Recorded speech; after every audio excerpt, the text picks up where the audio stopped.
नमस्कार बंधुरा आमी सुनंदा आपनारा देखছেন আমার চ্যানেল হলুদ গুঁড়ো। आज আমি আপনাদের সামনে আইসক্রিমের একটা রেসিপি নিয়ে এসেছি আর সেটাও কাঁচা আমের আইসক্রিম বা র ম্যাঙ্গো আইসক্রিম।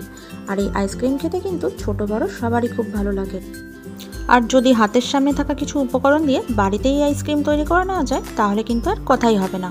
তাহলে দেরি না করে আর কথা না বাড়িয়ে আমি কিন্তু রেসিপিটা শুরু করছি। আর প্রথম থেকে ভিডিওটা দেখতে থাকুন, দয়া করে স্কিপ করবেন না। তাহলে চলুন শুরু করা যাক কাঁচা আমের আইসক্রিম। যেহেতু আমি কাঁচা আমের আইসক্রিম বানাবো তার জন্য অবশ্যই আমি এখানে কাঁচা আম নিয়ে নিয়েছি। তো কাঁচা আম আমি এখানে 4টে নিয়েছি, আপনারা বুঝে নেবেন, যতগুলো আপনারা আইসক্রিম বানাবেন সেইভাবে বুঝে নেবেন। আর এখানে আমের ওপরের যে অংশটুকু থাকে, মানে যে আমের যে ডাটি বা বোটা থাকে, তো সেই অংশটুকু আমি এভাবে ওপর দিয়ে কেটে ফেলে নিচ্ছি। তো সবগুলো আমেরই কিন্তু এভাবে ওপর থেকে এই অংশটা বাদ দিয়ে দিতে হবে। আর এই আইসক্রিমটা তৈরি করা কিন্তু খুবই সহজ আর খুবই মজাদার। যে কেউ কিন্তু এই আইসক্রিমটা বাড়িতে তৈরি করে নিতে পারেন। আর গরমকাল এখন পড়েছে, কম বেশি আইসক্রিম খেতে সবারই ভালো লাগে, তার জন্য আমি এখানে আইসক্রিমটা বানিয়ে দেখাচ্ছি আপনাদেরকে। তো আমগুলো কাটা হয়ে গেল ওপর থেকে।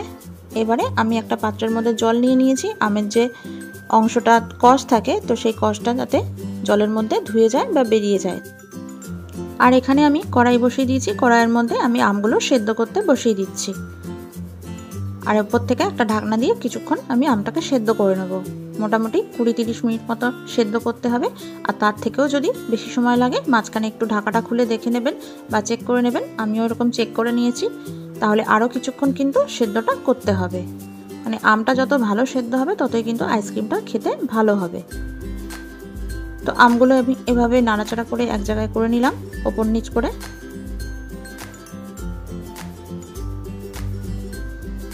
এবার একটা পাত্রে ঠান্ডা জল নিয়ে নিচ্ছি। আমগুলো সেদ্ধ হয়ে গেছে। এবারে আমি আমগুলো গরম জল থেকে তুলে ঠান্ডা জলের পাত্রে দিয়ে দিচ্ছি।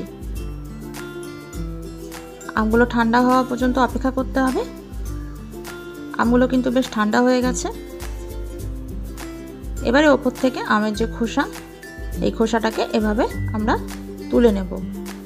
আর খোসার গায়ে যে আমের অবশিষ্ট অংশটুকু আছে ওটাও কিন্তু বাদ দেবো না, যতটা পারবো আইসক্রিমে কিন্তু ইউজ করব বা আইসক্রিম তৈরি করার জন্য ব্যবহার করব।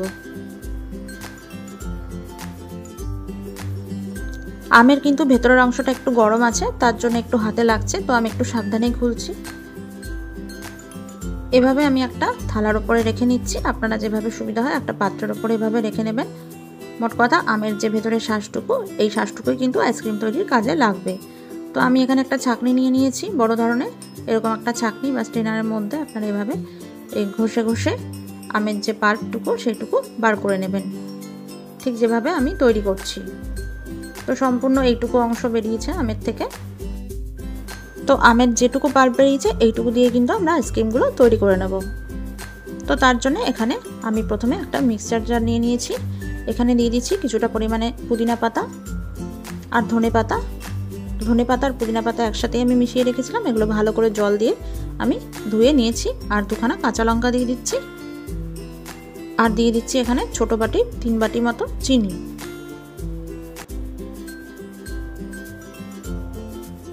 এবার স্বাদ মতো দিয়ে দিচ্ছি বিট লবণ। এখানে 1 চামচ পরিমাণ মতন বিট লবণ দিয়ে দিয়েছি।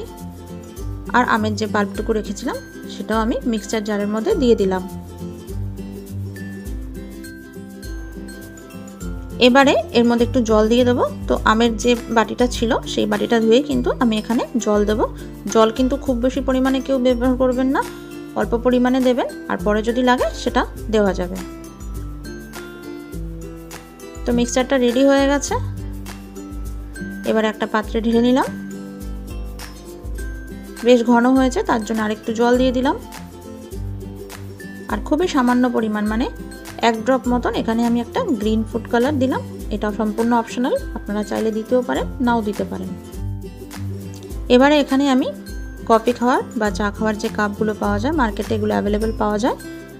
আর এখানে আমি 80 ml করে যে কাপগুলো পাওয়া যায় সেগুলো ব্যবহার করেছি। আপনারা কম বেশি ছোট বড় ইউজ করতে পারেন।